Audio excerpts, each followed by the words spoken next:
بسم الله الرحمن الرحيم.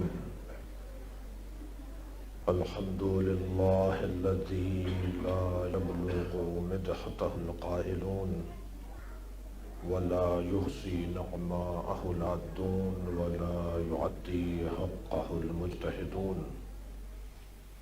الذي ليس لصفته حد محدود ولا نعت موجود ولا وقت معدود ولا أجل ممدود، فطر الخلائق بقدرته ونشر الرياح برحمته،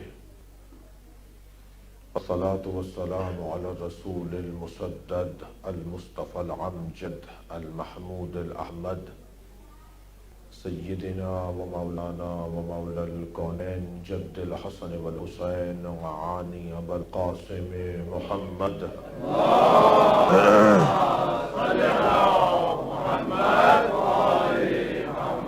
وآله الطيبين الطاهرين المعصومين الذين قال الله إنما يريد الله ليذهب عنكم الرجس أهل البيت ويطهركم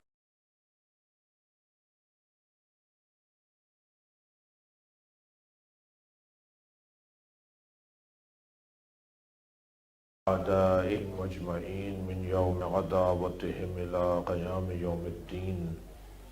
أما بعد، قال الحكيم في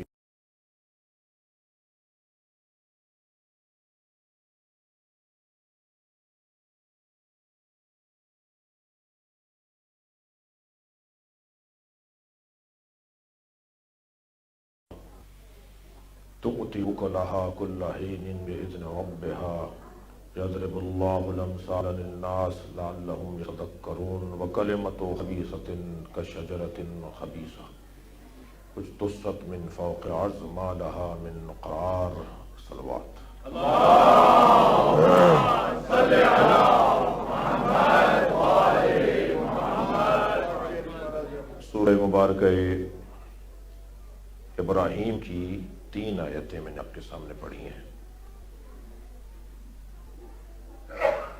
اور یہ خمسہ میلاد کی آج پہلی نشست ہے، اور اس پہلی نشست میں مقدماتی گفتگو کچھ اس انداز سے ہے کہ اللہ نے مکتب، مسلک اور فرقے نہیں بنائے. اللہ نے ہمیں فرقوں میں تقسیم نہیں کیا، فرق میں تقسیم نہیں کیا. اللہ نے 2 طرح کے نظریے قرار دیے ہیں. اِنَّا هَدَيْنَاهُ السَّبِيلَ، ہم تمہیں رستہ دکھا دیتے ہیں، اب تم اما شاکروں اس رستے پہ رہو، و اما کفورا، یا اس رستے کو چھوڑ دو. ہم تمہیں ایک رستہ دکھاتے ہیں، رستہ ہم ایک ہی دکھائیں گے. اللہ خالق خیر ہے، اللہ خالق شر نہیں ہے. خیر کے چھوڑ دینے ہی کو شر کہا جاتا ہے. اگر تم خیر کو چھوڑ دو گے تو پھر گویا تم شر پر کاربند ہو. یہ جو مسلک اور مکتب اور یہ جو فرقے ہیں، یہ مسلمانوں کی مشکل تھی، مسلمانوں کی شاید ضرورت تھی، اور ضرورت تو جائز بھی ہوتی ہے اور ناجائز. صلوات پڑھیں ذرا محمد و آل محمد.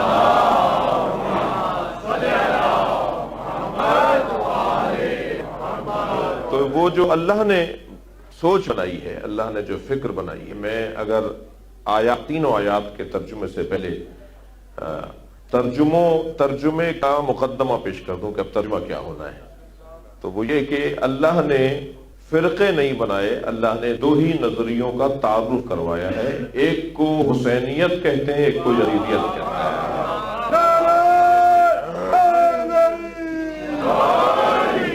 آیہ کریمہ کا ان تینوں آیات کا ترجمہ سنیے، کیونکہ ان کا تینوں آپس میں بڑا گہرا ربط ہے، اس لیے میں نے ان 3 کا تسلسل کے ساتھ آپ کے سامنے تلاوت کی. 24ویں، 25ویں اور 26ویں آیت سورہ ابراہیم کی. ارشاد حضرت حق ہو رہا ہے، أَلَمْ تَرَ كَيْفَ ضَرَبَ اللَّهُ مَثَلًا تم نے دیکھا کہ تمہارے اللہ نے کیسی مثال دی ہے. الم ترا، تم نے دیکھا، ضرب اللہ، الم ترا کیف، تم نے دیکھا کہ کیسے، ضرب اللہ، اللہ نے مثال دی ہے. الم ترا کیف ضرب اللہ کلمۃ طیبہ، کس کی مثال دی ہے؟ کلمہ طیبہ کی. کلمہ طیبہ کی تم نے دیکھا کہ تمہارے اللہ نے کیسی مثال دی ہے؟ کشجرۃ طیبہ، وہ کلمہ طیبہ شجرہ طیبہ کی طرح ہے. بھائی میں سمجھتا ہوں کہ یہ لفظ سب کو سب آشنا ہے، اور ہم تو بچپن سے جس لفظ سے، جن الفاظ سے بچپن سے آشنا ہوتے ہیں ان الفاظ میں سے ایک لفظ ہے کلمہ طیبہ. ہمارے بزرگ بھی ہمیں کلمہ طیبہ پڑھاتے تھے، اور ہمیں اسکولوں میں کہا جاتا تھا پہلا کلمہ طیب. صلوات پڑھے ذرا نبی کے ذات پہ.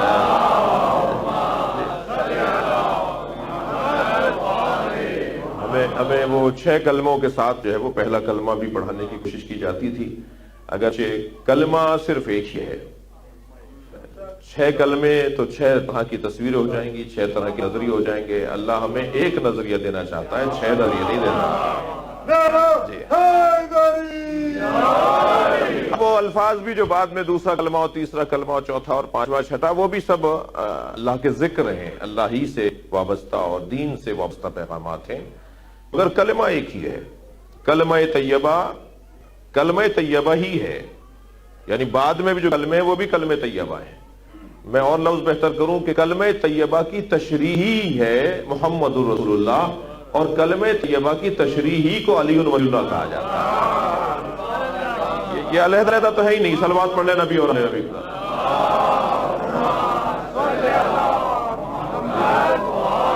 الم ترا کیف ضرب اللہ مثلا کلمۃ طیبہ، تم نے دیکھا کہ تمہارے رب نے کیسی مثال دی ہے کلمہ طیبہ کی. اب کلمہ طیبہ کو اللہ نے شجرہ طیبہ کے ساتھ مثال کے طور پر، مثلا میں کسی عالم کو سمجھانا چاہوں تو مثال کے طور پہ مثلا مولانا شعیب کا نام لوں گا.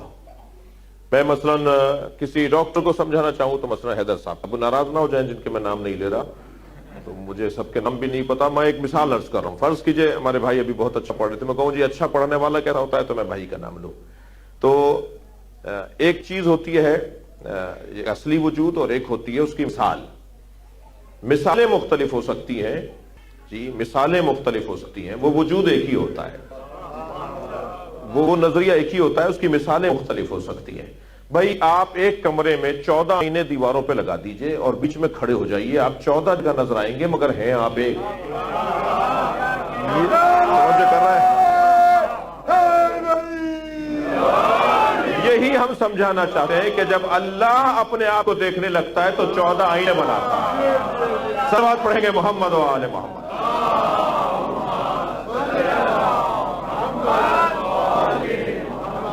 کلمہ طیبہ کشجرۃ کے طیبہ، کلمہ طیبہ شجرہ طیبہ کی طرح ہے.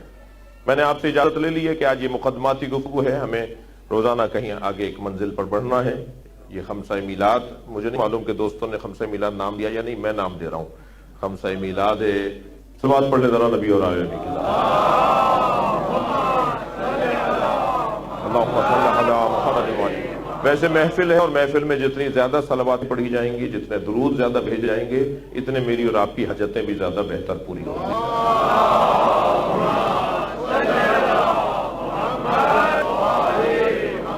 میں اس بات کو اپنے ان ساتھیوں کو، دوستوں کو، کم سنوں کو ذرا روشن کرنے کے لیے کہ کلمہ طیبہ کا شجرۃ طیبہ، کلمہ طیبہ شجرہ طیبہ کی طرح ہے. کلمہ طیبہ شجرہ طیبہ کی طرح ہے. کلمہ طیبہ کیا ہے؟ لا الہ الا اللہ. ہم نے پڑھا نا بچپن میں، پڑھایا گیا ہمیں پہلا کلمہ طیبان پاک، اور پھر کیا ہے وہ؟ لا الہ الا اللہ. جی بچے مسکرائے نے یاد آ رہا ہے. کلمہ طیبہ یعنی لا الہ الا اللہ، یہ کس کی مثال ہے؟ شجرہ طیبہ کی. تو کلمہ طیبہ لا الہ الا اللہ، شجرہ طیبہ کیا ہے؟ کلمہ طیبہ تو لا الہ الا اللہ ہو گیا، شجرہ طیبہ کیا ہے؟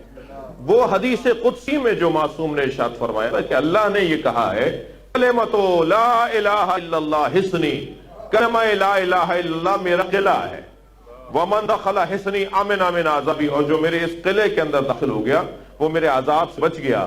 یہ اللہ نے ہی کہا ہے کہ میرا کلمہ لا الہ الا اللہ پہلے ٹھیک تھا، کلمہ لا الہ الا اللہ، کلمہ لا الہ الا اللہ میرا قلعہ ہے، جو اس میں داخل ہو گیا وہ میرے عذاب سے بچ گیا۔ اسی طرح اللہ کہہ رہا ہے ولایت علی ابن ابی طالب حصنی، علی کی ولایت بھی میرا قلعہ ہے، جو اس میں داخل ہو گیا وہ میرے عذاب سے بچ گیا۔ یعنی میں یوں کہہ دوں کہ جو دم لا الہ الا اللہ میں ہے وہی دم تو علی ولی اللہ میں ہے۔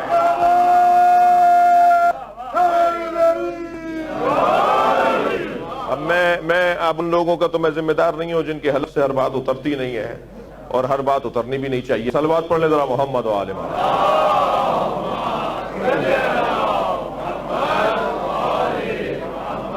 جو طاقت عقیدہ توحید میں ہے وہ طاقت عقیدہ ولایت اہل بیت میں ہے، اور یہ ایک دوسرے کی متم ہے، متم میں نبوت، متم میں عقیدہ توحید کمال پر پہنچے گا جب عقیدہ ولایت ہوگا۔ جی اللہ اور علی نہیں کہہ رہے میں برابر ہیں، بہت مختلف بات ہے اور بہت روشن بات ہے، مگر کیا کریں ہم کہ وہ جو ہے وہ جب کچی پکی کسی نے اگر نہ پڑھی بھی ہو تو میٹرک کی باتیں اسے سمجھ میں نہیں آتی ہے، تو کیا کروں کہ مجھے ساتھ لے کے چلنا پڑے گا، اور میں صرف سڈنی میں محمد ویلفیئر کے امام بارگاہ میں ہی تو مجلس نہیں پڑھ رہا نا، اس وقت تو دنیا میں لاکھوں لوگ دیکھ رہے ہیں، تو ہماری گفتگو تو صرف یہاں کے لیے نہیں ہے، سب کے لیے ہے نا۔ میرے مخاطبین آپ ہیں، آپ کا مجھ پہ محبت اور کرم ہے، احسان ہے کہ تشریف فرما ہوئے ہیں، وقت سے اگر آ رہے ہیں تو، لیکن اب یہاں لا الہ الا اللہ اور علی ولی اللہ کی تاثیر ایک ہے، اللہ اور علی کی تاثیر ایک ہے، نہیں کہہ رہا ہوں میں، اللہ اللہ ہے، علی علی ہے، اور ہمارا تو کوئی کام بغیر اللہ کے ہے ہی نہیں۔ ہم اگر مرکز مانتے ہیں تو کعبۃ اللہ ہے، ہم اگر رسول مانتے ہیں تو رسول اللہ ہے، اگر ہم کسی کو بڑا مانتے ہیں تو علی ولی اللہ ہے، ہمارے ہر کام میں اللہ۔ صلوات پڑھیں ذرا محمد و آل محمد۔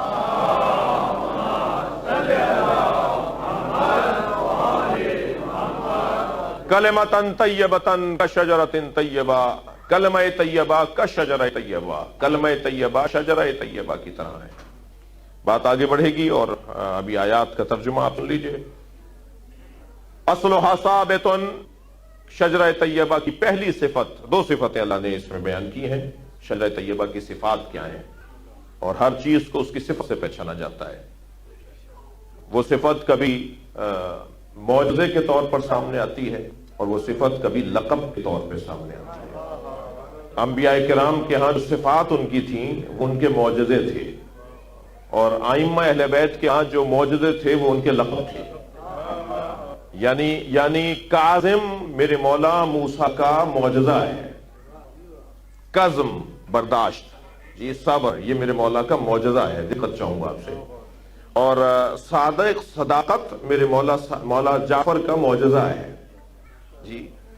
اور میرے مولا علی کی نقاوت معجزہ ہے، میرے مولا تقی کی، میرے مولا محمد کی تقاوت جو ہے وہ ان کا معجزہ ہے، مولا علی رضا کی جو رضایت الہی ہے وہ ان کا معجزہ ہے۔ اور معجزہ ہر دور میں ضرورت کے مطابق ہی دیا جاتا ہے، جس زمانے کی جو ضرورت ہوتی ہے وہی معجزہ دیا جاتا ہے۔ حضرت موسیٰ کے زمانے میں کیونکہ جادوگری کا زور تھا تو حضرت موسیٰ کا عصا جادوگروں کا توڑ تھا، وہ معجزہ بن گیا حضرت موسیٰ کے لیے، عصا حضرت موسیٰ۔ زمانہ تبدیل ہو گیا، لہذا وہ عصا آج معجزے کے طور پہ نہیں ہے۔ اگر کسی میوزیم میں مل بھی جائے، بعض کہتے ہیں جی ترکی میں پتہ نہیں مصر میں کہیں رکھا ہوا ہے، تو ہم کتنا ہی اسے پتھر پہ مارتے رہیں چشمہ نہیں اگے گا، کتنا ہی ہم اسے سمندر پہ مارتے رہیں رستہ نہیں بنے گا، اس لیے کہ وقت گزر گیا۔ اور وقت گزرنے سے اگر معجزہ بدل جائے تو عزیزان گرامی وہ معجزہ نبیوں کا تو ہو سکتا ہے، ہمارے نبی نہیں ہو سکتا۔ جی یہی فرق ہے ہمارے نبی میں اور تمام نبیوں میں، ان کے معجزے زمانے کے پابند ہوا کرتے تھے، ہمارے نبی کا معجزہ زمانے کا پابند نہیں ہے، زمانہ اس کا پابند ہے، یہ زمانے کے محتاج نہیں ہے۔ اب بات آئیے تو سن لیجئے، میرے نبی کا معجزہ کیا ہے؟ میرے نبی کے ظاہر ہے جو حالات ہوتے تھے اس کے مطابق معجزہ دیا جاتا تھا، مگر میرے نبی کا جو معجزہ ہے وہ حالات کا پابند نہیں رہا۔ سرکار دو جہاں کے زمانے میں شعر و شاعری، ادبیات، فصاحت و بلاغت کا زور تھا، اور بڑا آدمی وہی شمار کیا جاتا تھا جو اچھا شعر کہہ دے، بڑا اور قابل انسان وہی شمار کیا جاتا تھا جو اچھا بول لے، جو اچھی بات کر لے، جس کے پاس کچھ بولنے کو الفاظ ہوں، وہ بڑا آدمی شمار کیا جاتا تھا۔ اور اسی طرح وہ زورہ تھا زور بازو کے استعمال کا، وہ دور تھا زور بازو کے استعمال کا۔ میرے مولا نبی کو اللہ نے 2 معجزے عطا کیے، بولنے کے لیے قرآن دیا، جہاد کرنے کے لیے علی عطا کیا۔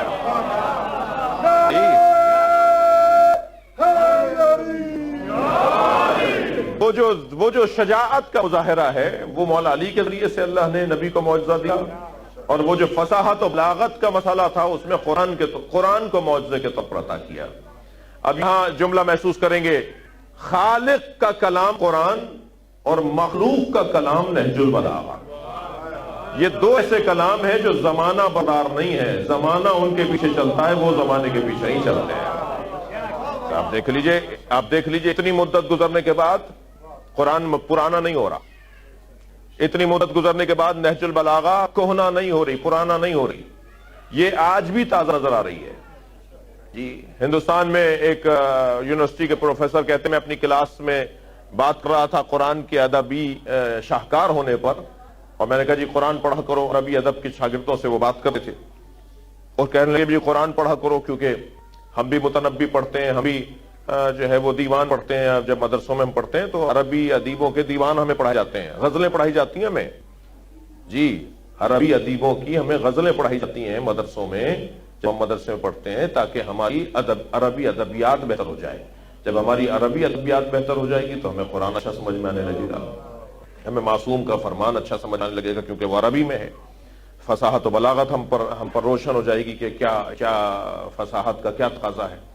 تو وہ کہنے لگے کہ عربی طالب علم ہو اور عربی ادب کے طالب علم ہو تو قرآن پڑھا کرو، اس لیے کہ قرآن ادبیات کا شاہکار ہے۔ اللہ نے مسلمان جسے اللہ مانتے ہیں، جو کتاب مسلمانوں کی کتاب ہے وہ شاہکار ہے ادبیات کا۔ تو ایک طالب علم نے کہا استاد آپ ہمیں حکم دے رہے ہیں کہ ہم قرآن پڑھا کریں؟ تو قرآن تو پکار کے کہہ رہا ہے کہ غیر مسلموں سے پکار کے کہہ رہا ہے کہ اگر تم سچے ہو تو قرآن جیسے 10 سورے لکھ کر لے آؤ، یہ 114 سورے ہیں، تم 10 لکھ کر لے آؤ اس جیسے، پھر کہا 3 لے آؤ، پھر کہا 1 لے آؤ۔ تو آج تک غیر مسلم قرآن کی مخالفت میں، قرآن کے خلاف آج تک غیر مسلم کوئی 1 سورہ نہیں لکھ پایا۔ تو ہم اگر سر جوڑ کر بیٹھ جائیں اور قرآن کے جواب میں کوئی 1 سورہ لکھ دیں تو قرآن ہار جائے گا، غیر مسلم جیت جائیں گے، مسلمان ہار جائیں گے، غیر مسلم فتح یاب ہو جائیں گے۔ تو پروفیسر گنگوی اپنے مخصوص لہجے میں ناراض ہوتے ہوئے کہنے لگے خبردار آئندہ یہ باتیں نہیں کرنا، میں تم سے کہہ رہا ہوں قرآن پڑھا کرو، اور اگر یہ سوچنا ہے نا کہ تم یہ کچھ کر لو گے تو اتنی بات ذہن میں بٹھا لو کہ قرآن کا ایک چھوٹا بھائی ہے جسے نہج البلاغہ کہتے ہیں، لوگ اس کا جواب نہیں لا سکتے تو قرآن کا کیا جواب ہے؟ تو یہ جو نبی کے معجزے ہیں۔ اب شجرہ طیبہ اور کلمہ طیبہ اللہ مثال کے ذریعے سے ہمیں روشن کرنا چاہتا ہے کہ کلمہ طیبہ کی مثال کیا ہے، کشجرۃ طیبہ۔ اب اس کی صفتیں کیا ہیں؟ صفتوں سے میں نے بات کی تھی کہ صفتوں سے پہچانا جاتا ہے فلاں صفت کا حامل ہے۔ تو شجرہ طیبہ کی 2 صفتیں اللہ نے بیان کی۔ اصلھا ثابت، اس کی پہلی صفت یہ ہے کہ اس کی جڑیں بڑی مضبوط ہیں، یہ ہوا کے دوش پہ نہیں رہتا، یہ دباؤ میں نہیں آتا، یہ تناؤ کا شکار نہیں ہوتا، یہ لوگوں سے اثر نہیں لیتا، اس پر کوئی اثر نہیں کر پاتا، یہ اثر کرتا ہے۔ اصلھا ثابت وفرعھا فی السماء، اس کی بنیادیں بڑی مضبوط ہیں، اس کی جڑیں بہت مضبوط ہیں۔ وفرعھا فی السماء، اور اس کی جو شاخیں ہیں وہ آسمانوں میں ہیں۔ کسی درخت کی شاخ بھی آسمان پہ تو نہیں ہوتی، جھکتی ہے واپس، اور جو باردار درخت ہوتا ہے جتنا باردار ہوتا ہے اتنا ہی وہ زمین کی طرف دوبارہ جھکتا ہے۔ مگر اس کے بعد والی آیت اس سوال کا جواب دے گی کہ فرعھا فی السماء، اور اس کی جو شاخیں ہیں وہ آسمانوں میں ہیں، آسمانوں میں اس کی اتنا بڑا درخت ہے۔ یعنی میں اگر یوں کہہ دوں کہ یہ وہ واحد درخت ہے جو زمین اور آسمان کو جوڑتا ہے۔ بھئی ایسے جملے ناقدری نہیں ہونی چاہیے، تھوڑی کرتا ہے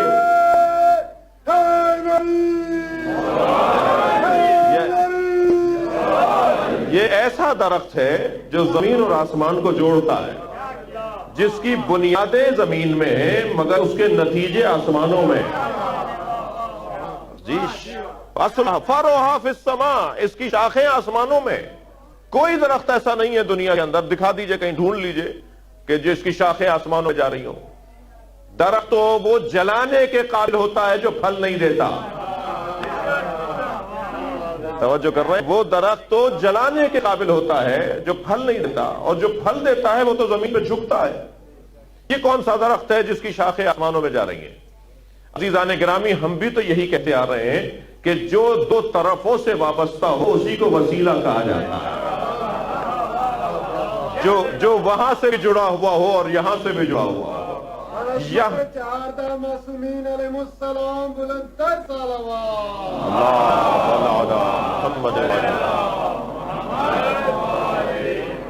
جو یہاں سے جڑا ہوا ہو تو اسے بشریت کا نام دیا جائے، اور وہاں سے جڑا ہوا ہو تو اسے نورانیت کا نام دیا جائے. لہذا ہم انہیں بشر مانتے ہیں مگر نوری بشر مانتے ہیں، جن کی اصالت نور ہے اور جن کا ظاہر بشر ہے.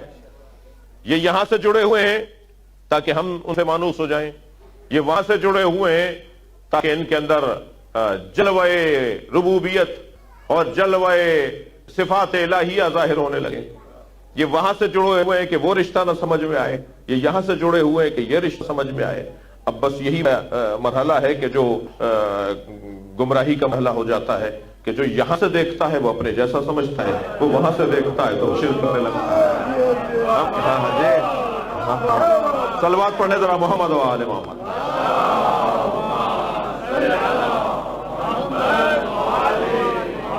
لہذا ہمیں ایک عینک سے نہیں دیکھنا ہے. ہمیں اگر وہاں سے دیکھنا ہوگا تو ہم شرک کا شکار ہو جائیں گے، اور اگر یہیں سے دیکھتے رہیں گے تو ہم اپنے جیسا بول دیں گے، توہین کا شکار ہو جائیں گے. اور لفظ بہتر کر دیتا ہوں، وہاں سے دیکھیں گے تو غالی ہو جائیں گے، یہاں سے دیکھیں گے تو مقصر ہو جائیں گے. بھائی صلوات پڑھ لیں محمد و آل محمد.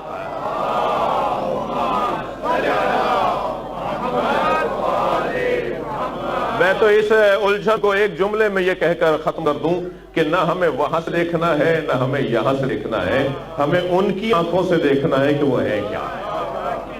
لہذا میرے مولا فرماتے کفا بی عزا ان اکون لک عبدا، یا اللہ مجھ علی کے لیے سب سے بڑی عزت یہ ہے کہ میں تیرا عبد ہوں. وکفا بی فخرا ان تکون علی ربا، اور مجھ علی کے لیے سب سے بڑا فخر یہ ہے کہ تو میرا رب ہے. بات یہاں میرے مولا نے اپنی مناجات میں مکمل نہیں کی. مناجات کو آگے بڑھاتے ہوئے ارشاد فرماتے ہیں اللہ اکبر الہی انتا کما احب، یا اللہ تو ایسا ہی ہے جیسا علی چاہتا تھا. علی ہر ایک کو رب نہیں مان سکتا، تو ایسا ہی رب ہے جیسا علی رب چاہتا تھا. الہی انتا کما احب فاجعلنی کما تحب، اور مجھے بھی ایسا بنا دے جیسا تو چاہتا ہے. صلوات پڑھیں گے محمد و آل محمد.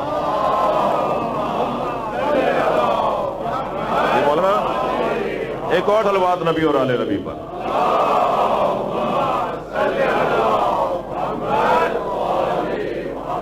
کشجرۃ طیبہ اصلھا ثابت، اس کی جڑیں بڑی مضبوط ہیں، جڑیں اس کی بہت مضبوط ہیں. اور وفرعھا فی السماء، اور اس کی جو شاخیں ہیں وہ آسمانوں میں ہیں. آسمانوں میں نتیجہ وہاں پر زیادہ ہے، یعنی پھل وہاں پہنچ رہا ہے، کیونکہ پر جو ہے شاخیں جو ہیں اس میں نتیجہ ہوا کرتا ہے. نتیجوں کو وہاں پہنچنا ہے، نتیجوں کو وہاں پہنچنا ہے. شاید کوئی بات، کوئی فکر قابل غور ہو جو میں کہنے جا رہا ہوں، شاید یہ فکر جو میں دینے جا رہا ہوں یہ قابل غور ہو، قابل پذیرش ہو، اور اس کو پسند کر لیا جائے. وفرعھا فی السماء، اس کی شاخیں آسمانوں میں ہیں. شاخوں سے جڑے ہوئے ہوتے ہیں پھل، پھلوں کا تعلق آسمانوں سے ہے. آسمان کے دو معنی ہیں، ایک ہر لفظ کے دو معنی ہوتے ہیں. ایک لغت کا معنی ہوتے ہیں، لغت میں جو لکھا ہوا ہوتا ہے، اور ایک اصطلاح میں جو معنی ہوتا ہے، یعنی استعمال میں کیا ہے. لغت میں جو چیز ہے ضروری نہیں ہے وہ استعمال میں بھی ہو. جی، جو چیز استعمال میں ہے وہ ضروری نہیں ہے کہ لغت میں بھی ہو. لیکن ہر لفظ کے لغت میں ایک معنی ہوتے ہیں اور استعمال. مثلا الصلاۃ لغت میں دعا کے معنی ہے، لیکن استعمال میں دعا نہیں ہے.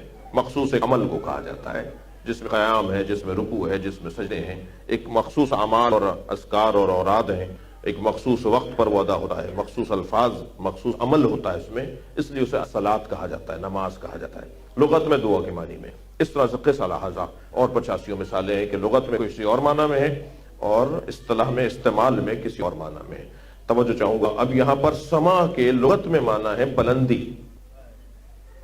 جی اس کی شاخیں بلندی پر ہیں. اور اصطلاح میں آسمان، یہ جو آسمان نظر آ رہے ہیں، پہلا آسمان، دوسرا آسمان، سماوات جسے قرآن نے بھی کہا ہے جو ہے وہ 6 آسمان، 6 دنوں میں اللہ نے 7 آسمان بنائے.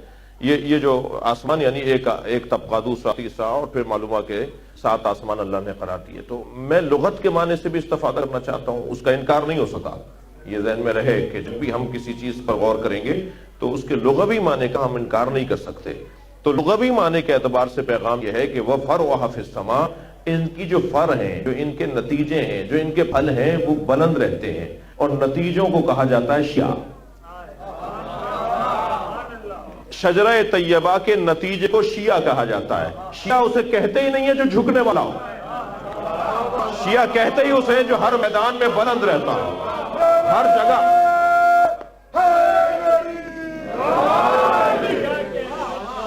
فَرْعُهَا فِي السَّمَاء، ان کی جو شاخیں ہیں، ان کے جو پھل ہیں، اونچے رہتے ہیں.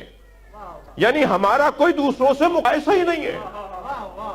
جو اہل بیت سے کٹے کٹے رہتے ہیں، جو اہل بیت سے جلے جلے رہتے ہیں، ان سے اہل بیت کے چاہنے والوں کا کوئی مقایسہ نہیں ہے. وہ پستی میں گرے ہوئے ہیں تو آسمانوں پر پہنچے ہوئے ہیں. صلوات پڑھیں محمد و آل محمد.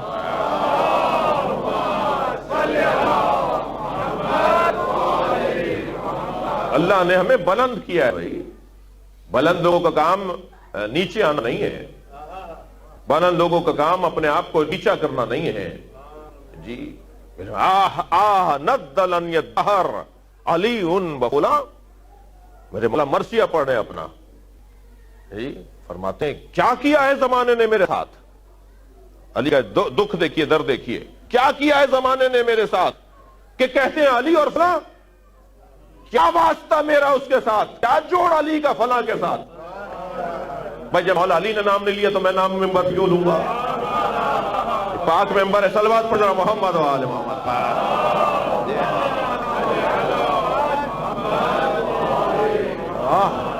ندلن یدہر، مجھے زمانے نے اتنا گرایا، مجھے زمانہ اتنا میرے ساتھ ظلم کرتا ہے کہ مجھے کہتا ہے علی اور فلاں، علی اور فلاں، میرا کوئی واسطہ نہیں اس کے ساتھ. جی وہ شجرہ طیبہ کی تنا جس کو کہا جائے، حدیث سناؤں گا میں آپ کو. نبی سے پوچھا گیا کہ شجرہ طیبہ کی جڑ کیا ہے اور تنا کیا ہے اور شاخیں کیا ہیں اور پھل کیا ہیں. سن لیجئے اسی مرحلے پر ایک صلوات پڑھ کے محمد و آل محمد.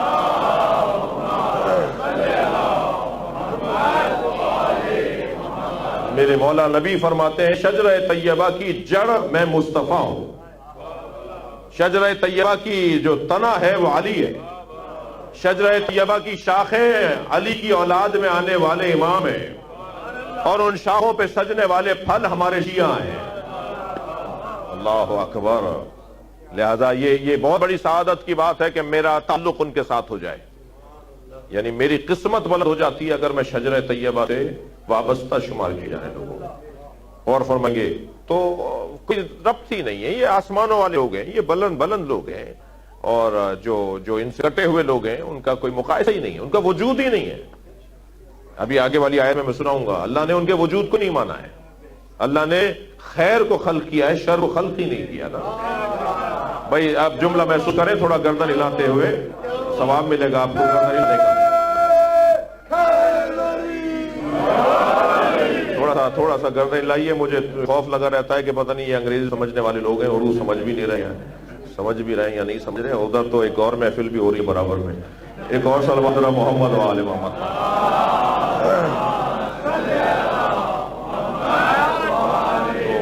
مجھے اپنے مجمع کو کنٹرول کرنے کا تھوڑا سا تجربہ ہے، تو میں آپ کو کہیں جانے لوں گا جب تک بات میری پوری نہیں ہو جائے گی. اور مجلس تو پڑھ نہیں رہا ہوں جو میں آپ کو رلانے کی بات کروں. مجھے تو آپ کو ہنسانا ہے، اور ممبر کی ہنسی کا ادب ہے، ایک احترام ہے. ایک صلوات اور محمد و آل محمد.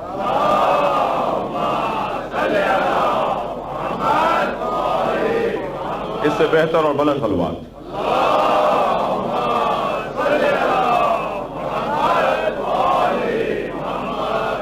اللہ نے خیر کو خلق کیا ہے. اللہ خالق شر نہیں ہے. ہمارے بعض دوستوں کا نظریہ ہے کہ الخیر والشر کلہ من اللہ یا کلاہما من اللہ، دونوں کے دونوں اللہ کے، خیر بھی اور شر بھی اللہ کی طرف سے ہے، اللہ کی طرف سے شر نہیں ہے۔ شر امر عدمی کو کہا جاتا ہے، خیر امر وجودی کو کہا جاتا ہے۔ جو چیز ایک چیز ہو تو اسے وہ ہے مخلوق، جو چیز ہے ہی نہیں وہ مخلوق کہاں ہے؟ جو مخلوق ہی نہیں ہے وہ ہے کہاں؟ وہ ہوگی کیوں؟ جب اللہ نے بنایا ہی نہیں ہے تو وہ ہوگی کیوں؟ اللہ نے بنایا خیر کو تو خیر ہے۔ اب خیر کے برطرفی کو شر کہا جاتا ہے۔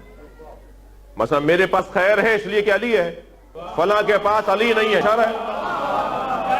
موٹی موٹی بات ہے نا،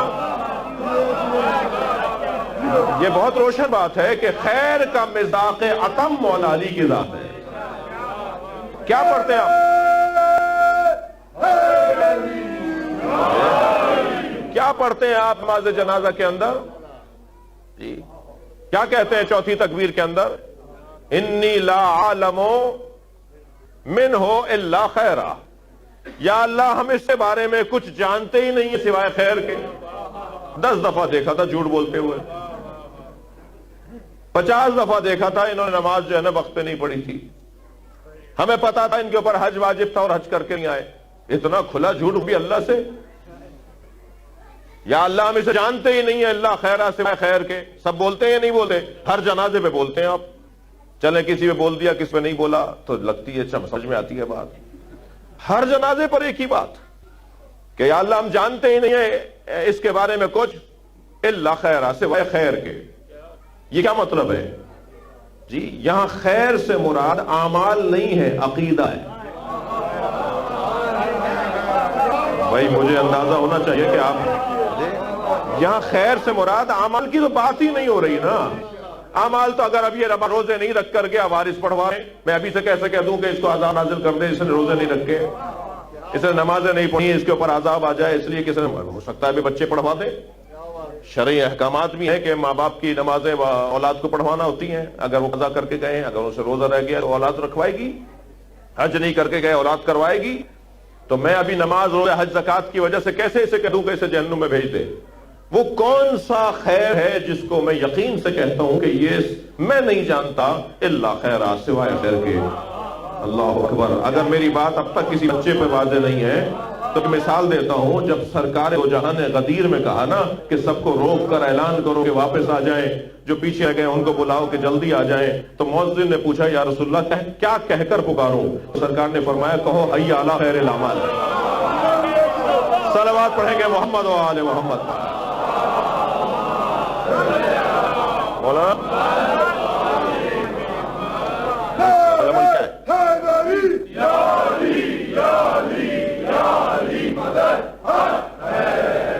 اور فرمایا تو شجر طیبہ اصلھا ثابت، اس کی جڑیں مضبوط ہیں اور اتنی مضبوط ہیں کہ یہ حالات سے متاثر نہیں ہوتا۔ زمانے کا رونا اہل بیت کے چاہنے والوں کے ہاں نہیں ہے جی، زمانے سے متاثر ہونا اہل بیت کی صفات میں نہیں ہے۔ یہ زمانے کو متاثر کرتے ہیں، زمانہ ان کو متاثر نہیں کرتا۔ یہ زمانے کو متاثر کرتے ہیں۔ ان کے القاب میں ایک لقب ہے امام زمان۔ امام زمان جیسے امام جماعت، جماعت پیچھے ہوتی ہے وہ آگے ہوتا ہے، امام زمان جو زمانے کے آگے ہوتا ہے، زمانہ اس کے پیچھے چلتا ہو۔ یعنی اب آپ دیکھ رہی ہیں قرآن میں جو اللہ نے قسم کھائی والعصر، قسم ہے زمانے کی، پھر فوراً کہا ان الانسان لفی خسر۔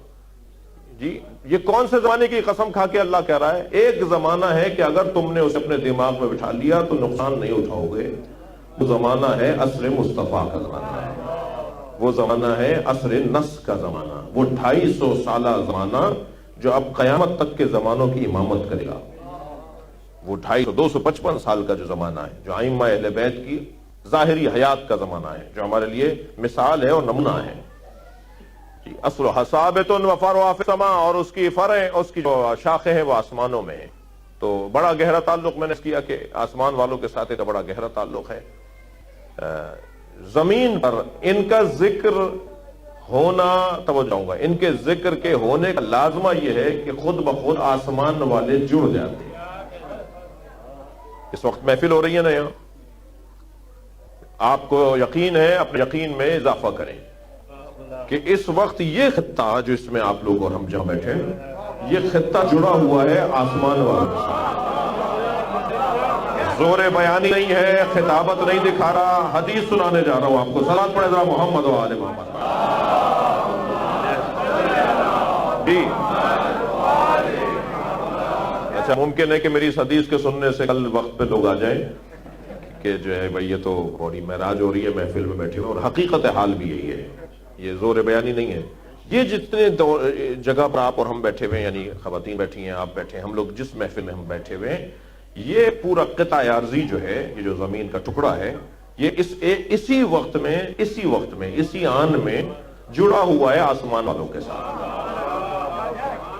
میں آپ سب کے مزاج سے آشنا ہوں کیونکہ آپ میں سے ہوں۔ ممکن ہے کہ بعد میں مجلس میں کہے مولانا کہاں ہمارے ہاں خلوص سچائی ہے، کوئی رشوت کے پیسے سے کام کروا رہا ہے، مجلس سے محفلیں کروا رہا ہے، کوئی جو ہے وہ حرام پیسے سے کروا رہا ہے، کوئی بیٹھا اس لیے کہ ڈاکٹر حیدر کو شکل دکھانی ہے، کوئی اس لیے کہ مولانا بعد میں ٹوکیں گے کہ کیوں نہیں آئے محفل میں۔ تو نیتیں تو جو ہے نا مختلف ہیں۔ آپ کیسے کہہ رہے ہیں کہ یہ سچائی ہے اور یہ وہ والی محفل ہے جو آسمان سے جوڑ دیتی ہے؟ تو میں بس اس مزاج سے آشنائی کی بنیاد پر مسئلے کا حل دے رہا ہوں، یہ کہ جب آپ نماز جماعت جاتے ہیں نا، تو کیوں کہا گیا جماعت کے ساتھ پڑھو؟ تو جو ہے نا نماز میں ہمیں جماعت سے پڑھنے کا حکم اس لیے دیا گیا ہے کہ اگر علیحدہ پڑھو گے تو کیا معلوم ہماری سچائی ہماری نماز کو، ہمارا عدم خلوص ہماری نماز کو اڑنے ہی نہ دے۔ لیکن جب تم صف میں کھڑے ہوگے تو تم کیسے کہہ سکتے ہو کہ برابر والے کی نیت خراب ہے؟ اور یہ تو کریم اللہ ہے نا۔ صلوات پڑھیں ذرا محمد و آل محمد۔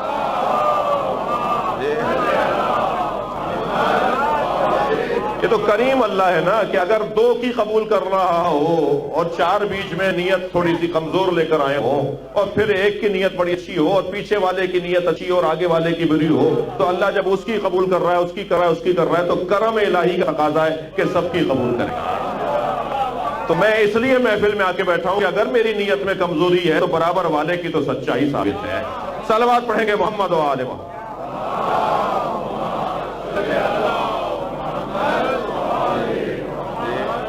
اس وقت جتنی دیر تک آپ اور میں محفل میں بیٹھے رہیں گے نا، اتنی دیر تک میرا تعلق آسمان والوں کے ساتھ جڑا ہوا ہے، اس لیے کہ ہم شجرہ طیبہ والے لوگ ہیں، اور شجرہ طیبہ سے جڑے ہوئے لوگ۔ شجرہ طیبہ والے لوگوں کا عنوان یہ ہے کہ وہ زمین سے بھی جڑے ہوئے ہیں، آسمان سے بھی جڑے ہوئے ہیں۔ لہذا حدیث سن لیجئے کہ جب ذکر نبی اور خاندان پیغمبر محمد و آل محمد کا ذکر جہاں ہوتا ہے،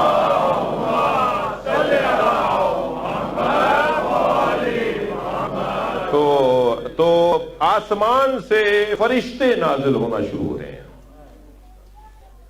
بیار الانوار کی حدیث ہے، اور اسے اور بزرگوں نے بھی لکھا ہے، آسمان سے فرشتے نازل ہونا شروع ہوتے ہیں، اور جب یہاں سے محفل ختم ہونے کے بعد فرشتے واپس جاتے ہیں تو رہ جانے والے فرشتے کہتے ہیں کہ ہم تمہارے اندر سے ایسی خوشبو محسوس کر رہے ہیں جو کسی فرشتوں میں تو ہوتی نہیں ہے۔ خوشبو ہے مگر یہ فرشتوں والی خوشبو ہی نہیں ہے، یہ تو ایک خوشبو ہی نہیں ہے، یہ خوشبو ہی نرالی ہے۔ تو یہ خوشبو کہاں سے آئی ہے؟ تو وہ کہتے ہیں کہ ہم زمین پر گئے تھے کہ جہاں کچھ لوگ جمع ہو کر نبی اور خانوادہ نبی کا ذکر کر رہے تھے، بیٹھے ہی اس لیے تھے کہ ان کی یاد منائیں، جمع ہی اس لیے تھے کہ ان کی بات کریں۔ وہ اپنی بات نہیں کر رہے تھے، وہ علی اور حسین کی بات کر رہے تھے۔ ان کے ہاں اپنا موضوع تھا ہی نہیں، وہ تو نبی کے گھرانے کی بات کر رہے تھے۔ ہم اس محفل سے واپس آئے ہیں، اس محفل میں جانے کی وجہ سے ہمارے اندر یہ خوشبو آئی ہے۔ تو فرشتے جو رہ گئے ہوتے ہیں، جو نہیں آئے ہوئے ہوتے، وہ کہتے ہیں ہمیں بھی وہاں لے جاؤ۔ تو وہ کہتے ہیں کہ وہ تو سب متفرق ہو گئے، محفل ختم ہو گئی، سب اپنے اپنے گھروں کو چلے گئے۔ تو سنیں گے کیا کہتے ہیں وہ فرشتے؟ وہ فرشتے کہتے ہیں نہیں، ہمیں اس فرش سے جوڑ کر آ جاؤ جس فرش پہ وہ بیٹھے ہوئے تھے، ہم اس فرش سے خوشبو لے کر آئیں گے جو خوشبو آسمان والوں میں نہیں ہوتی۔ اور حضرت آیت اللہ جعفر شوستری خصائص الحسینیہ کے اندر امام حسین کے فضائل جب لکھ رہے ہیں تو اس میں ایک عجیب اور حسین جملہ وہ لکھتے ہیں کہ جب امام حسین کے نام پر مجلس سجتی ہے نا، جی جب امام حسین کے نام پر اجتماع ہوتا ہے تو انہو منظر الملائکہ، میں اپنے مضمون پر ہوں کہ یہ وہاں سے جڑا ہوا موقع ہے. اس وقت آپ کا تعلق آسمان والوں کے ساتھ ہوا ہے. جی یہ تو میری نگاہیں نہیں دیکھ رہی نا، میرے کان نہیں سن رہے نا، تو یہ تو عیب میرا ہے. بہت ساری چیزیں میں نظر نہیں آ رہی، کیا نہیں ہے وہ؟ بڑی عنایت، دو چار لوگ بولے تھوڑا سا. بھائی بہت ساری چیزیں ہمیں نظر نہیں آ رہی، کیا وہ نہیں ہیں؟ وہ ہیں جو ہمیں نظر نہیں آ رہی. تو ایک چیز یہ بھی ہے جو ہمیں نظر نہیں آ رہی، اور وہ ہے، وہ کیا ہے کہ اس پوری فضا کے اندر ایک نور ہے، اور یہ نور اور مضبوط ہو جائے گا اگر میرے اندر خلوص مضبوط ہو جائے گا. اگر میں اس محفل میں صرف اس لیے آؤں کہ حسین راضی ہو جائے بس،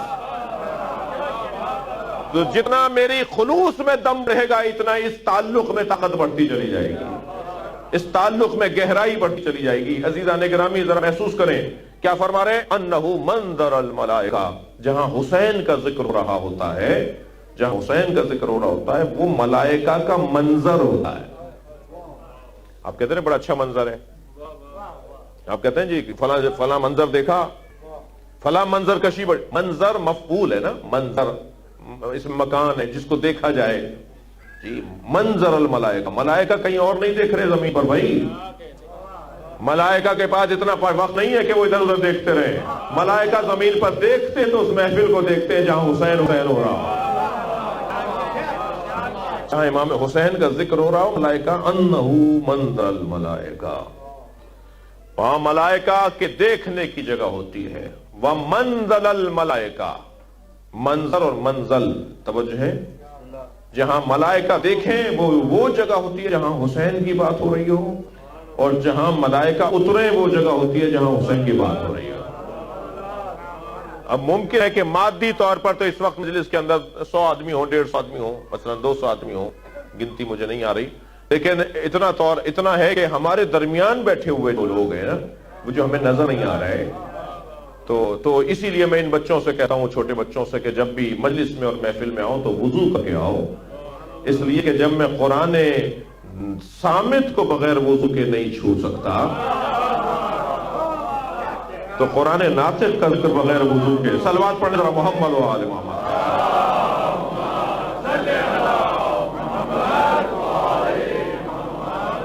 یہ معمولی بات نہیں ہے، یہ معمولی جگہ نہیں ہے.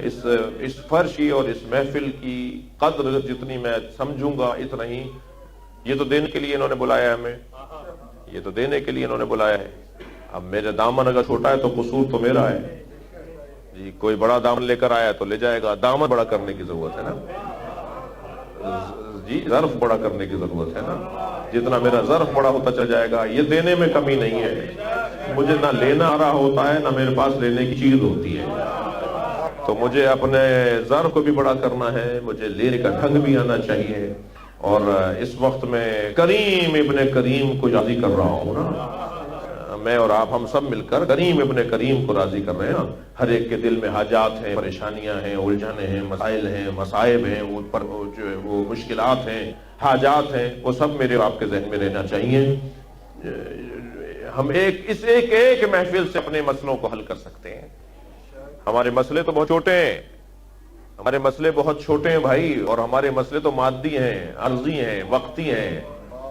جو مسئلے اصلی ہوتے ہیں یہ وہ حل کر دیتے ہیں، جو مسئلے پرانے ہوتے ہیں یہ وہ حل کر دیتے ہیں. اور میری تو آپ کی جو ہے وہ مادی دنیا ہے نا، مادی دنیا تو بہرحال اللہ نے وعدہ کیا ہوا ہے، ما من دابۃ فی الارض الا علی اللہ رزقها، زمین پر کوئی ہلنے والا نہیں ہے، جنبندہ نہیں ہے، متحرک ہی وجود کوئی نہیں ہے، مگر اس کے رزق کی ذمہ داری مجھے اللہ نے اپنے اوپر لی ہوئی ہے.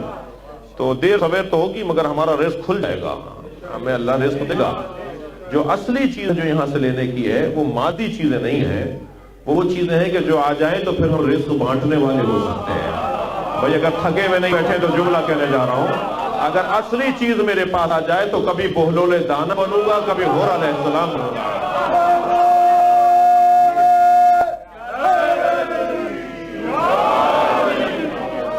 اتنا اپنے معیار کو اونچا کرنا ہے کہ ہم ہمیشہ لینے والے نہ رہیں بلکہ دینے والے بن جائیں.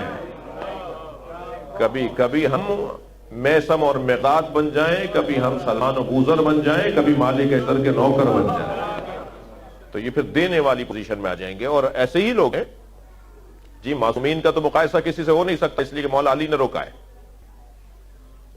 جی، مولا علی نے فرمایا معصومین کا مقایسہ کسی سے نہیں کرو، نہیں جوڑو فلاں کو فلاں کے ساتھ، ان کو فلاں کے ساتھ۔ لا یقاس بعلی محمد احد من هذه الامہ، اس امت کے کسی فرد کو بھی، کتنا وسیع مفہوم دے دیا۔ ممکن ہے کوئی کہتے ہیں جی سابقین کا مقام بلند ہے، بدریوں کا مقام بلند ہے، جی اسلام لانے سے پہلے جو مسلمان ہوئے، اعلان اسلام سے پہلے جو مسلمان ہوئے، ان کا مقام۔ مولانا نے فرمایا احد، کسی کو بھی آل محمد کے ساتھ مقایسہ نہیں کرو۔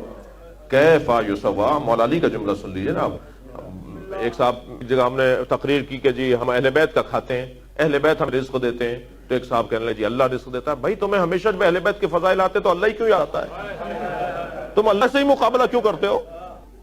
یہ ہمارے بھائیوں کی طرح مومنین نے لکھنا شروع کیا علی وارث، تو انہوں نے لکھنا شروع کر دیا اللہ وارث۔ تمہیں کوئی ملا ہی نہیں اللہ کے علی کے مقابل لانے کے لیے۔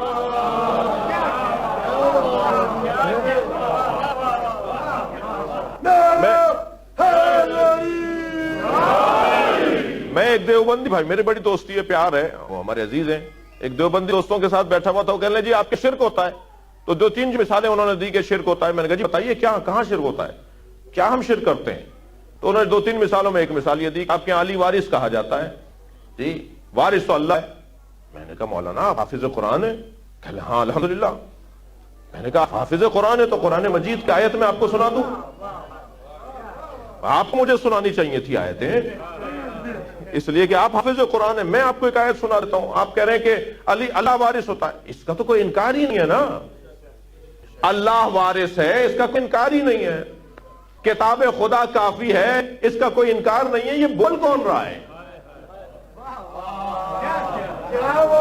اس کا یہ جملہ بہت اچھا جملہ ہے کہ اللہ کی کتاب کافی ہے، اللہ کافی ہے، بڑا اچھا جملہ ہے۔ قرآن کہہ رہا ہے، قرآن میں کہا اللہ نے کہ تمہارے لیے کافی نہیں ہوں، اللہ کافی ہے، بہت اچھا جملہ ہے، آیت ہے، اس کا کوئی انکار کر سکتا ہے؟ اگر کوئی کہتے قرآن کافی ہے، کوئی اس کا انکار کر سکتا ہے؟ نہیں کر سکتا۔ مگر یہ بول کون رہا ہے؟ یہ بولنے والے نے اپنا چہرہ آئینے میں دیکھا ہے؟ بھائی یہ جملہ بولے اللہ کافی ہے، یہ جملہ بولے اگر کوئی اللہ کافی ہے، کون بولے گا؟ یہ جملہ بولے تو مصطفیٰ بولے اور مرتضیٰ بولے، نبی بولے کہ اللہ کافی ہے۔ قرآن کافی ہے یہ نبی بولے، قرآن کافی ہے یہ علی بولے۔ میں اور آپ کیسے قرآن کافی ہے کہیں گے؟ یا مجھ جیسے لوگ کیسے کہہ دیں گے؟ الف لام میم ترجمہ جا کے دیکھ لیجئے، الف لام میم ہی لکھا ہوا ہے، کاف ہا یا عین صاد دیکھ لیجئے وہ ترجمہ لکھا ہوا ہے، الف لام را وہی ترجمہ لکھا ہوا ہے۔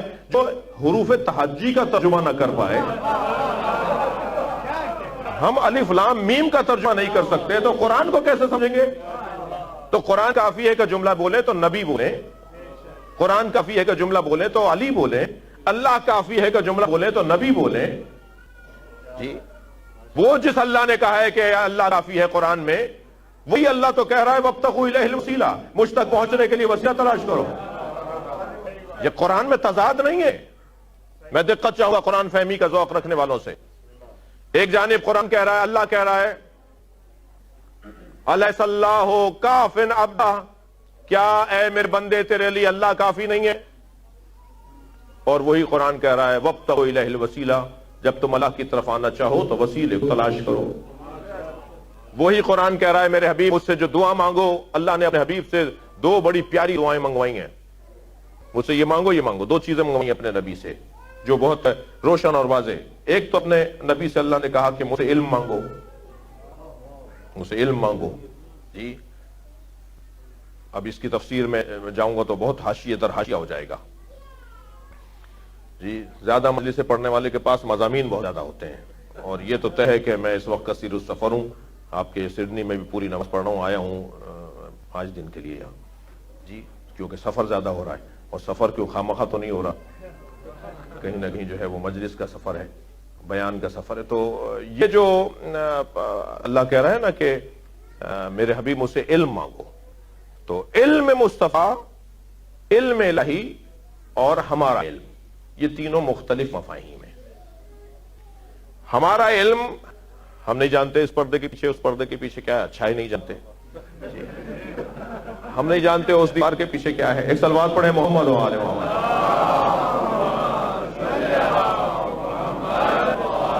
میں اپنے مزاح سے ہٹ کے محفل پڑھ رہا ہوں نا، تو مجھے تھوڑا بہت مزاح کرنے دیجئے۔ تو اور مزاح ممبر کا مزاح بھی، ممبر مجھے پتا ہے کس حد تک ہوتا ہے، تو ہمیں نہیں پتا اس دیوار کے پیچھے کیا ہے، ہمیں نہیں پتا نیچے والی منزل میں کیا ہو رہا ہے، ٹھیک ہے نا۔ تو ہمارا تو علم ظاہر کو دیکھ رہے ہیں ہم، اچھا ظاہر بین ہماری نگاہیں ہیں، ہم صاحبان بصارت تو ہیں، ابو بصیر نہیں ہے، ہماری نگاہیں جو ہے دل کے حال تک نہیں جا رہی۔ اس وقت آپ میرے بارے میں کیا سوچ رہے ہیں، کون کیا سوچ رہا ہے، میں کیا سوچ رہا ہوں، وہ کیا سوچ رہے ہیں، میں نہیں پتا اندر کیا ذہن میں کیا گزر رہی ہے، ٹھیک ہے۔ تو ہمارا علم تو ظاہر کا پابند ہے، ظواہر ہمارے لیے حجت اسی لیے قرار دیے گئے کہ تم ظاہر کو دیکھ کر اپنی رائے کو قائم کرنا، تمہارا کام اس سے زیادہ ہے ہی نہیں، تمہارا دائرہ کار اتنا ہے ہی نہیں، اور یہی تو ہمیں کہا جاتا ہے اپنی حدوں میں رہو، تم تو ظاہر دیکھ کر فیصلے کرتے ہو۔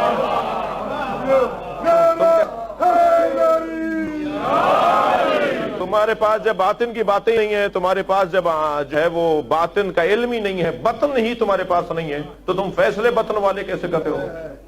تم فیصلے بڑے بڑے کیسے کرتے ہو؟ تم اپنے مطابق ہی فیصلہ کرو، تمہارے منہ سے تمہارے ہاتھ سے اتنی ہی بات اچھی لگتی ہے جتنے تم ہو جی۔ اور شاید پاکستان میں اس وقت جو بہت بڑا مسئلہ بنا ہوا ہے، میں خود اس کا یعنی اس سے میرا تعلق ہے، شکار تو نہیں ہوں اس کا، مگر میرا اس سے تعلق ہے، وہ جو علماء اور ذاکرین کا تناؤ اس وقت پاکستان میں ہے، تو وہ خامخواہ کا تناؤ ہے، وہ انشاءاللہ ٹھیک ہو جائے گا۔ اور بزرگ علماء تو بڑا پن دکھا رہے ہیں، لیکن بعض اوقات نیچے میری سطح کے لوگ کبھی کبھی ہلکا پن دکھا دیتے ہیں، جس کی وجہ سے مسائل ایجاد ہو رہے ہیں۔ ہمیں ایک دوسرے سے قریب ہونا ہے، پیار کرنا ہے، ہم ہندو اور یہودی اور عیسائیوں کے ساتھ اور پھر اپنے سنی بھائیوں کے ساتھ تو بیٹھنے کو تیار ہیں، جبکہ بہت واضح اختلاف ہے ہمارے اور ان کے درمیان، لیکن اس کے بعد ہم اپنے ساتھ ایک دوسرے کے ساتھ بیٹھنے کو مشکلات کا سامنا ہو رہا ہے، ہمیں بیٹھ نہیں پا رہے۔ تو نہیں، ایسا نہیں ہے، الحمدللہ ملاقاتوں سے میں اس طرف نہیں جانا چاہتا۔ پاکستان کا ایک بہت بڑا نام ہے ہمارے دیوبندی بھائیوں میں، بہت بڑا نام ہے، وہ شوبز کے لوگ ہیں، وہ آرٹس کے لوگوں سے وابستہ ہو جاتے ہیں، وہ ان کو فون کرتے ہیں، انہیں بلا لیتے ہیں، وہ خود چلے جاتے ہیں، بڑے ٹیڑھے الٹے سیدھے لوگوں کو انہوں نے ٹریک پہ ڈالا ہے، بہت سے لوگوں کو ٹھیک کیا ہے انہوں نے، ٹھیک ہے۔ تو وہ نتیجہ دے رہے ہیں، وہ اس کا اثر دکھا رہے ہیں اپنی ملاقاتوں کا، ٹھیک ہے۔ میں اگر کسی ایسے بندے سے مل لوں کہ جس کی 2 مہینے پہلے کی تقریر اچھی نہیں تھی، تو میرے پر بھی اسٹیکر لگ جاتا ہے کہ یہ بھی ایسے ہی ہے، تو بڑی مشکل میں ہوں میں اس وقت۔ ایک صلوات پڑھیں ذرا محمد و آل محمد۔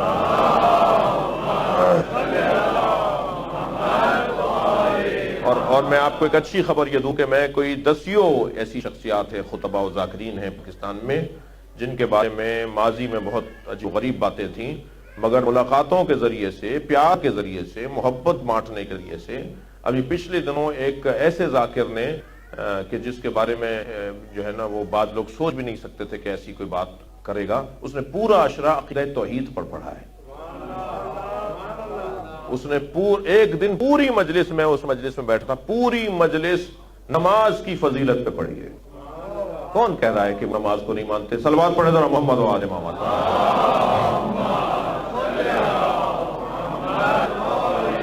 بھائی اس بہتر صلوات ممکن ہے تو دیا۔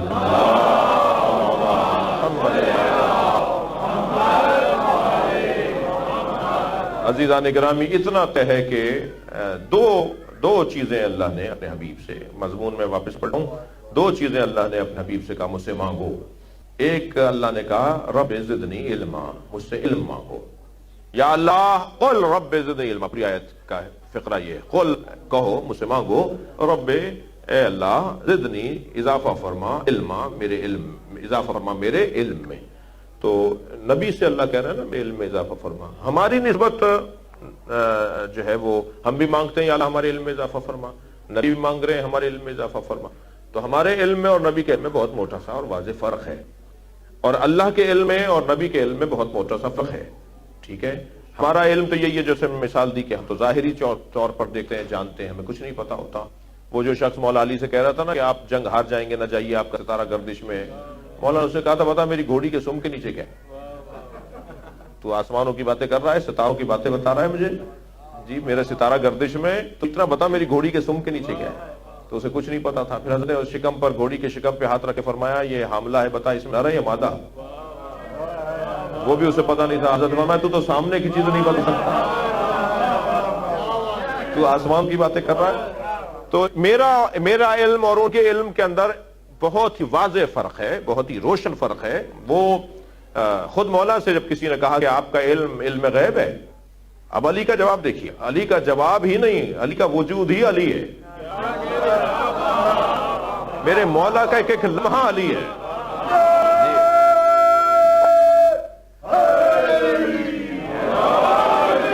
میرے مولا کا ایک ایک لمحہ علم ہے، میرے مولا کا ایک ایک لمحہ علی ہے. اب میرے مولا کا جواب سنیں. کسی نے کہا نا کہ آپ کا علم علم غیب ہے، آپ ایسی بات ہے کیونکہ مولا نے بتا دیا تھا میں جس جگہ پر جا رہا ہوں، اور 85 مثالیں اپنے شہیدوں کی تعداد بتا دی، وہاں کے بچنے والوں کی تعداد بتا دی. بعض روایات میں مولا نے اپنے شہیدوں کے نام بتا دیے کہ کون کون جائیں گے. کربلا کے شہیدوں کے نام نبی نے مولا علی کو بتائے تھے، مولا علی نے امام حسین کو بتایا کہ تمہارے ساتھ کون کون شہید ہوگا. ظہیر قین کو جو مولا حسین ڈھونڈ رہے تھے نا، ظہیر قین کو ڈھونڈ رہے تھے مولا کہ ظہیر کہاں ہے، اس لیے کہ مولا کے پاس نام تھا ان کا. وہ یہ کہتے میرے نانا سچا ہے، میرا بابا سچا ہے. انہوں نے کہا ہے ظہیر تمہارے ساتھ شہید ہوگا، تو یہ رہ کہاں گیا؟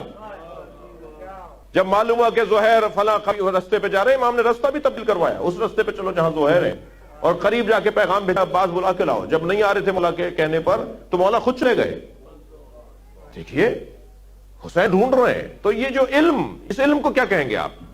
یہ جو علم تھا پہلے سے پتا تھا کہ کیا ہونا ہے، کون کون شہید ہوگا، اس علم کو کیا کہیں گے جی؟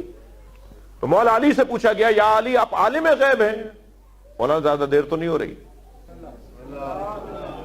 بسم اللہ بھی بڑی ڈھیلی ڈھیلی سی ہے.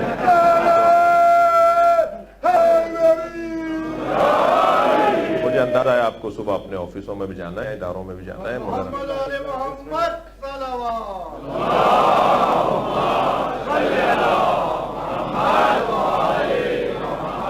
اس سے بہتر صلوات.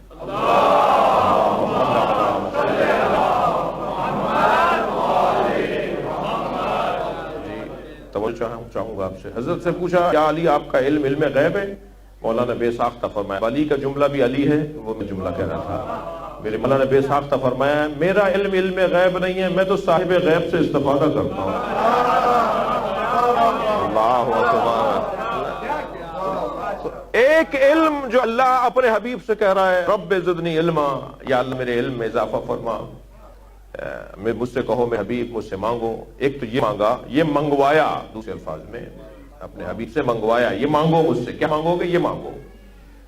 اچھا ایک پیغام اور یہاں لے لیجئے، میرا تو کام ہے نا کہ میں کسی موقع کو جانے نہ دوں. ایک پیغام یہ لے لیجئے کہ ہمیں اپنے بڑے سے پوچھنا چاہیے کہ ہمیں کیا مانگنا ہے. ہم اپنی مرضی سے مانگیں گے تو ہم تو اپنی حیثیت سے مانگیں گے. کوئی بڑا ہماری رہنمائی کرے کہ ہمیں مانگنا کیا چاہیے. جب آپ جائیں نا کربلا تو پوچھیں کسی عارف سے کہ مجھے حسین سے کیا مانگنا چاہیے. بھئی یہ بچہ تو ٹرافی ہی مانگے گا نا، مانگنے سے ہی تو ذہن کا پتہ چلتا ہے نا کہ کون کس معیار کا ہے، تبھی اس کے مانگنے سے پتہ چلتا ہے کس معیار کا ہے. یہ سارے منگروں کی محفل ہے. ایک کریم کے دروازے پر بیٹھے ہیں، یہ دینے والے بہت بڑے، میں مانگنے والا اچھا نہیں ہوں. یہ جتنا اچھا میں مانگنے والا ثابت ہو گیا تو یہ میرا ہی فائدہ ہے نا. اب اللہ اپنے حبیب یہ مانگو مجھ سے، کیا مانگو؟ یہ مجھ سے مانگو. جو اب اللہ کو پسند ہے وہی چیز منگوا رہا ہے نا. کیا؟ علم مانگو مجھ سے. رب زدنی علما، یا اللہ میرے علم میں اضافہ فرما. دوسری چیز کیا اللہ نے کہا مجھ سے مانگو جی؟ رب ادخلنی مدخل صدق واخرجنی مخرج صدق واجعلنی من لدنک سلطانا نصیرا. مجھ سے ایک مضبوط مددگار مانگو. بھائی مجھے کہنے دیجئے یا مجھ سے علم مانگو یا مجھ سے علی مانگو. صلوات ہیں گے محمد و آل محمد.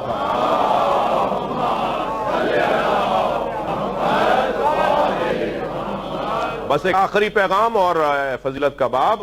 یہ جو قطعہ ہے اس وقت جو محفل کے عنوان سے ہم اور آپ جہاں بیٹھے ہیں، اور اسی طرح جہاں جہاں ہو رہی ہے محفل، یہ جڑا ہوا ہے عرش کے ساتھ، یہ جڑا ہوا ہے آسمانوں کے ساتھ، اور بڑا گہرا تعلق ہے یہاں کا وہاں کے ساتھ.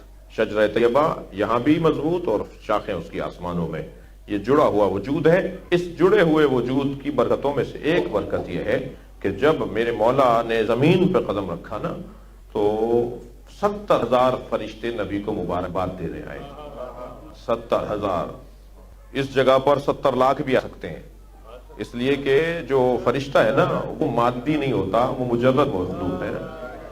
مجرد مخلوق کو جگہ نہیں چاہیے ہوتی، یعنی جگہ گھیرتا نہیں ہے وہ. جی میرا علم اور آپ کا علم مجرد ہے، مادہ نہیں ہے. میرے اور آپ کے علم میں جو باتیں اگر ہم کاغذ پر اتاریں یعنی مادہ بناتے ہیں، اس سے کاغذ مادہ ہے نا، مادے پر اگر اپنا علم اتارنا شروع کر دیں تو اس ہال سے بڑی لائبریری تیار ہو جائے گی ہم میں سے ہر ایک کے دماغ میں بیٹھی ہوئی باتوں پر. یعنی جب ہم مجرد کو مخلوق بنائیں گے، مجرد کو مادہ بنائیں گے تو وہ جگہ گھیرے گی، لیکن جب مجرد رہتی ہے تو جگہ نہیں گھیرتی. علم ہمارا جگہ کہاں گھیر رہا ہے؟ جی ہمارا علم کہاں جگہ، بہت سے لوگوں کا سر چھوٹا سا ہوتا ہے مگر سمجھدار بہت زیادہ ہوتے ہیں. جی توجہ ہے. تو یہ مادی مخلوق تو ہے نہیں، مادی وجود تو ہے نہیں جو جگہ گھیرے. تو فرشتے بھی ایسے ہی مادی نہیں ہیں، مجرد ہیں. 70,000 فرشتے زمین پر اترے ہیں امام حسین کی آمد پر، اور مبارکباد بھی دینا ہے سرکار دو جہاں کو. یہ ذہن میں رہے کہ اگر گھر کا بڑا خوش ہوتا ہے تو وہ عطا کرتا ہے. سرکار کو سب سے زیادہ خوشی ہے اس وقت کہ میرا حسین میری گود میں آیا ہے. فرشتے مبارکباد دینے کے لیے نبی کو آ رہے ہیں اور صف بند کر قطاریں لگا کر نبی کو مبارکباد دے رہے ہیں. اور نگاہ بھی تو مصطفیٰ کی ہونا جو مادی ہے مگر مجرد کو دیکھ رہی ہے، جو مجرد مخلوق کو دیکھ رہی ہے سرکار کی نگاہ. صفے باندھ کر قطاریں لگا کر فرشتے مبارکباد دے رہے ہیں. جب یہ لوگ چل رہے تھے نا تو ایک فرشتے نے جس کا نام فطرس ہے، اس نے آواز دے کر کہا، صلوات پڑھیں محمد و آل محمد.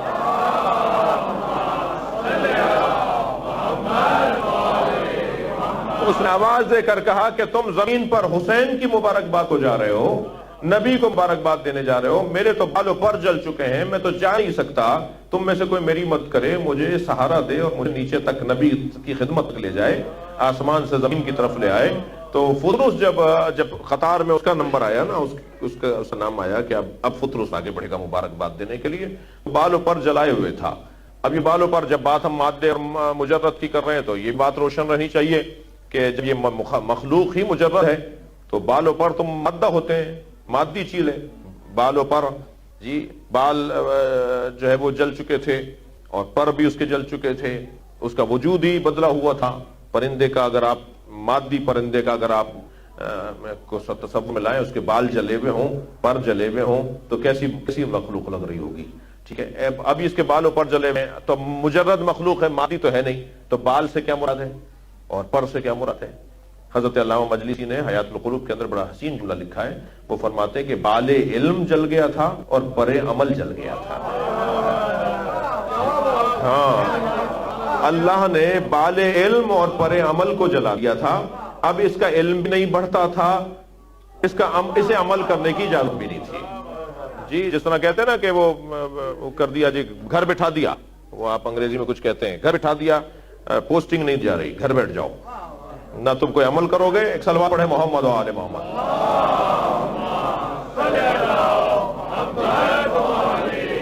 تم نہ کوئی عمل کرو گے، نہ تمہارے علم میں کلاس میں نہیں آؤ گے. اب کل سے گھر بیٹھے رہو، تمہارے علم میں بھی اضافہ نہیں ہوگا اور تمہارے عمل میں بھی اضافہ نہیں ہوگا. اب جو شخص علم کا متلاشی ہو اور جو شخص عمل میں جو ہے وہ مسابقہ اور مقابلہ کرنے والا مزاج رکھتا ہو، اس کی تو وہ موت ہوتی ہے کہ وہ کچھ کر بھی نہیں پا رہا، اس کے علم میں بھی اضافہ نہیں ہو رہا. تو فطرس کے بال علم اور پر عمل جل چکا تھا. تو فطرس نے آگے بڑھ کر کہا، یا رسول اللہ آپ کو حسین مبارک ہو. اور نبی کو جو بھی مبارکباد دے رہا تھا، نبی اس کے بدلے میں عیدی دے رہے تھے. آج بھی ہمیں لینی ہے نا، تھوڑا سا گردن ہلائی، آج عیدی لینی ہے نا ہم سب کو. تو نبی مکرم اس کو مبارکباد کے عوض عیدی عطا فرما رہے تھے. ہر ایک عیدی مختلف ہوتی ہے. اس بچے کو ممکن ہے 5 روپے میں آپ راضی کر لیں، لیکن جو بڑا وہ جو آدمی ہوگا وہ کہے گا جی 5 روپے تو میرا کوئی گزارا نہیں، کچھ اور دیجئے. اچھا، جتنا بڑا آدمی ہوتا ہے عیدی بھی اسی کے مطابق ہوتی ہے. اگر آپ کی تنخواہ ہو مثال کے طور پہ $1000، اللہ کرے، ٹھیک ہے، اگر $1000 آپ کی تنخواہ اور فقیر کو آپ دے رہے ہو 2 روپے پاکستانی، تو وہ کہے گا کہ بھائی یہ سے گزارا نہیں ہوگا، اتنی تنخواہ لیتے ہو 2 روپے دے رہے ہو. وہ بعض لوگوں سے میں کہتا ہوں کہ جب وہ کہتے ہیں نا کہ جی مجھے بھئی تم پریشانی کا شکار ہو، صدقہ دے دو. مولانا کیا دے دیں صدقہ؟ مرغی دے دیں. بھئی 4 لاکھ روپے تنخواہ لے دو، مرغی دو گے؟ میں تو کوئی بیل کوئی اونٹ دینا چاہیے نا. تو ہر ایک کی جو عطا ہے، یہ ہر ایک کی جو بخشش ہے وہ اس کے مطابق ہے نا. اب مبارکباد دینے والے تو فطرس ہیں، مگر انعام دینے والا تو مصطفیٰ ہے.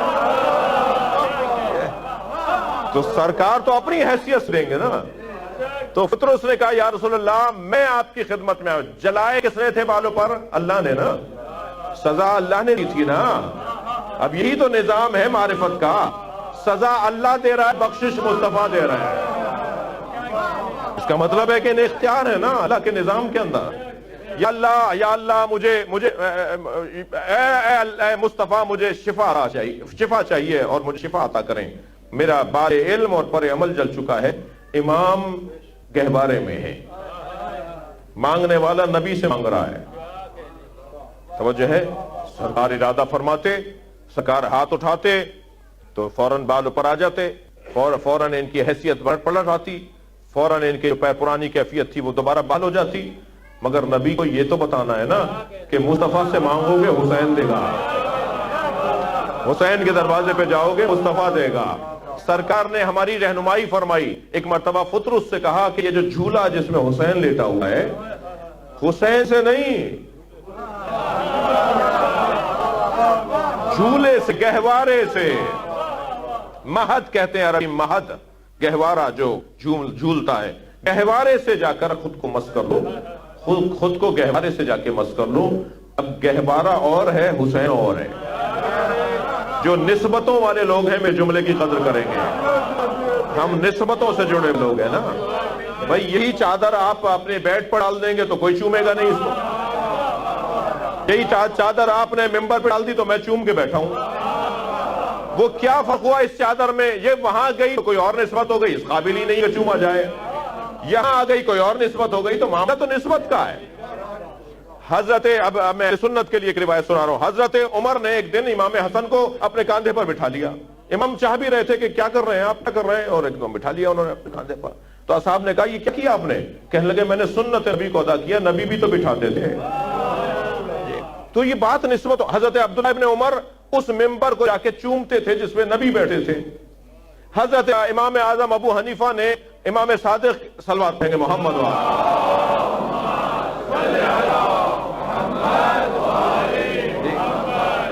ہاتھ میں سرکار کا عصا تھا. امام اعظم حضرت ابو حنیفہ نے اس عصا کو چوما. مولا صادق نے فرمایا تم نے اس کیوں چوما؟ کہنے لگے یہ نبی کے ہاتھ ہوتا تھا، نبی کی نسبت کی وجہ سے چوما.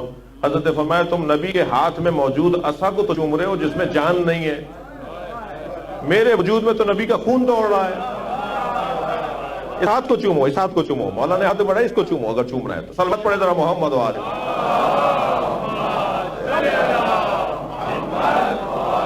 ایک اور صلوات مولا صادق کی خوش نصیب.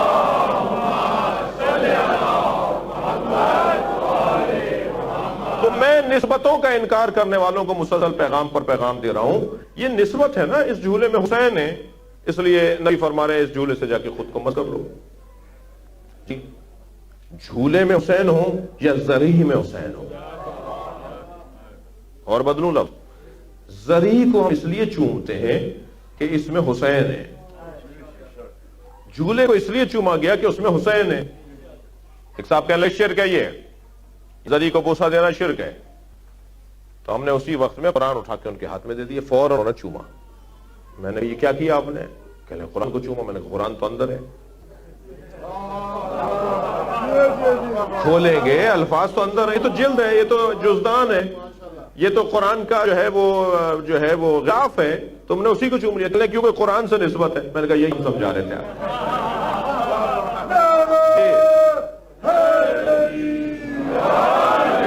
توجہ ہے. گہوارے سے سرکار نے فرمایا فطرس جاؤ اپنے آپ کو گہوارے سے مس کر لو. اور فطرس نے جب اپنے آپ کو گہوارے سے مس کیا تو فطرس کے بال علم اور پر عمل بحال ہونا شروع ہوئے. آیا تھا کاندھوں پر بیٹھ کر، گیا ہے پڑوں سے اڑ کر. اور یہاں میرے مولا نبی نے فطرس کو شفا عطا فرمائی بطفیل حسین ابن علی. بس شہنشاہ حسین بادشاہ، علی شہنشاہ حسین بادشاہ، علی شہنشاہ حسین بادشاہ، عزیزان گرامی، مجھے اور آپ کو بھی اپنے بال علم اور پر عمل اگر بحال کرنے ہیں، اپنا علم بھی مسلسل بحال رکھنا ہے، اپنا عمل بھی مسلسل باقی رکھنا ہے، تو ہمیں حسین سے خود کو مس کرنا پڑے گا۔ اور مولا حسین تو بہت بڑا وجود ہے، مولا سے جڑی ہوئی چیزوں سے خود کو مس کرنا ہوگا۔ لہذا کربلا انشاءاللہ آپ سب ہم جائیں گے۔ اللہ ہمیں امام حسین کے ذریعہ اقدس کی زیارت کا شرف عطا فرمائے اور بار بار اس شرف سے سرفراز فرمائے۔ یا اللہ اس محفل پر اپنا کرم نازل فرما، رحم نازل فرما، ان کی حاجات کو پورا فرما، ان کی مشکلات کو برطرف فرما، ان کے رزق میں اضافہ فرما، علم میں اضافہ فرما، ہم سب کی عاقبت بخیر فرما، ہمارے اس ادارے کی جو تعمیرات کا مراحل ہیں ان کو جلد سے جلد مکمل فرما، امام زمانہ کے ظہور میں تعجیل فرما، امام کو ہم سے راضی فرما۔ حضرت خوشنودی کے لیے بلند تر صلوات۔